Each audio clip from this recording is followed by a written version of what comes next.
Assalamualaikum warahmatullahi wabarakatuh. Nama saya Tika Mulyani, kelas 6B, NIM 343018013. Saya akan menjawab pertanyaan dari Ibu Yulina Ismianti MPD selaku dosen mata kuliah Sosiologi dan Antropologi Pendidikan.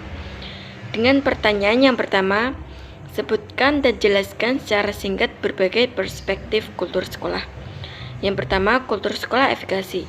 Menurut Goddard 2016, kultur sekolah efikasi menunjukkan bahwa suatu sekolah para guru dan siswa memegang teguh perspektif bersama, bahwa para guru memiliki kemampuan untuk melaksanakan pembelajaran secara baik, sehingga bisa memberi kesempatan agar para siswa berprestasi maksimal.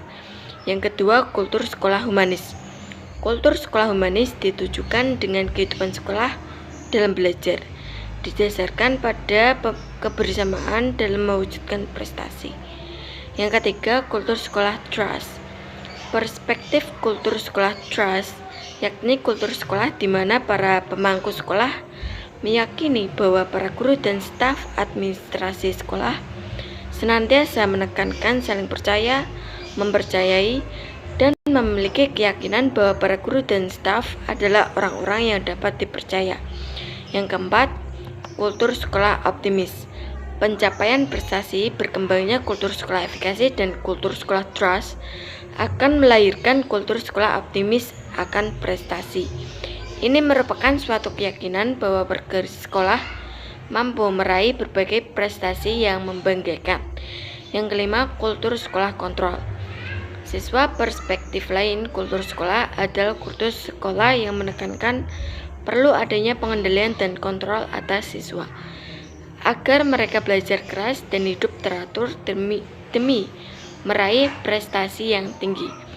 Pertanyaan yang kedua, jelaskan secara singkat bagaimana cara membangun kultur sekolah.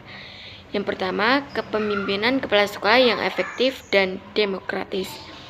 Kepemimpinan yang demokratis akan berdampak pada tumbuhnya kultur sekolah yang positif. Ini akan mendorong pencapaian prestasi yang tinggi dan inovasi. Kedua, arah dan rencana perkembangan kultur sekolah didiskusikan bersama. Dalam membangun kultur sekolah, seharusnya ada arah dan tujuan yang ingin dicapai dengan jelas dan tahapan-tahapan pencapaiannya. Yang ketiga, kemampuan guru senantiasa terus ditingkatkan.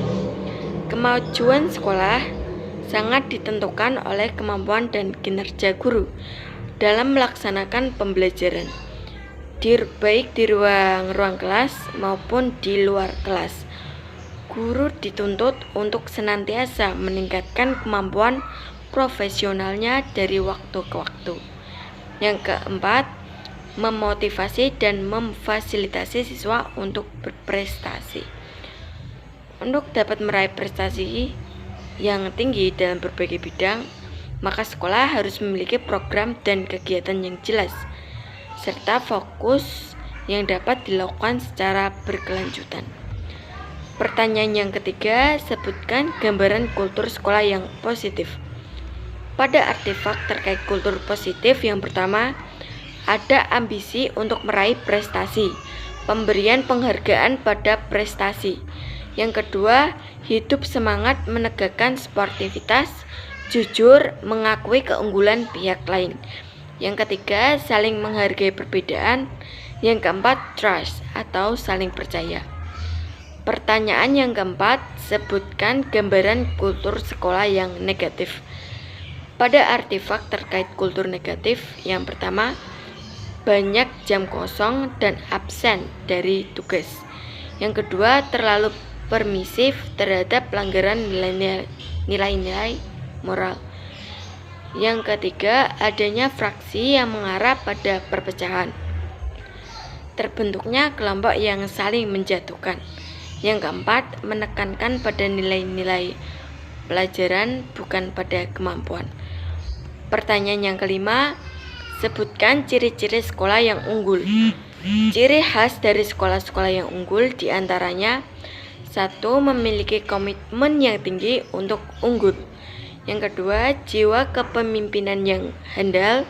Yang ketiga, kesepakatan untuk belajar dan pengaturan waktu yang jelas. Yang keempat, lingkungan sekolah yang aman. Yang kelima, terjalin hubungan yang baik antara rumah dan sekolah. Yang terakhir, keenam, monitoring terhadap kemajuan siswa-siswi dilakukan secara berkala. Mungkin seperti itu, kurang lebihnya mohon maaf. Sekian, wassalamualaikum warahmatullahi wabarakatuh.